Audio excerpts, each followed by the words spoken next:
Balita naman sa probinsya, patay matapos paghahampasin ng pala ang ulo ng isang babae sa Sariaya, Quezon. Ang itinuturong sospek sa krimen, sarili niyang anak. Nasa frontline ng balitang yan, si Reniel Pawid. Basag ang ulo at halos maligo sa sariling dugo ang babaeng ito. Ang biktimang si Mercy, 49 na taong gulang, pinatay umano ng kanyang sariling anak. Ayon sa pulisya, pinasok ni Alias Jr. ang kwarto ng biktima sa kanilang bahay sa barangay Sampaloc 1 sa Sariaya, Quezon kahapon. Gamit ang pala, pinaghahampas ng 27 taong gulang na sospek sa ulo ang kanyang natutulog na ina. Isinugod pa ng kanyang mga kamag-anak sa ospital ang biktima, ngunit idineklara rin itong dead on arrival. Agad namang nahuli ng mga barangay tanod si Alias Jr.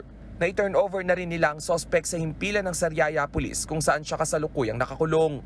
Base sa inisyal na investigasyon ng mga pulis, may problema sa pag-iisip ang lalaki.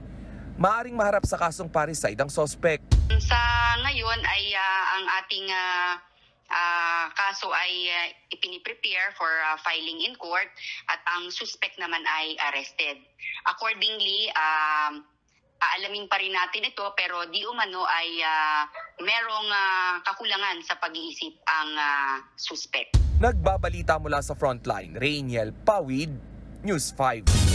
Mga kapatid, Jess De Los Santos po. Iba na ang may alam at may pakialam sa panahon ngayon. Para sa tuloy-tuloy na balitaan sa frontline kahit weekend, mag-follow at mag-subscribe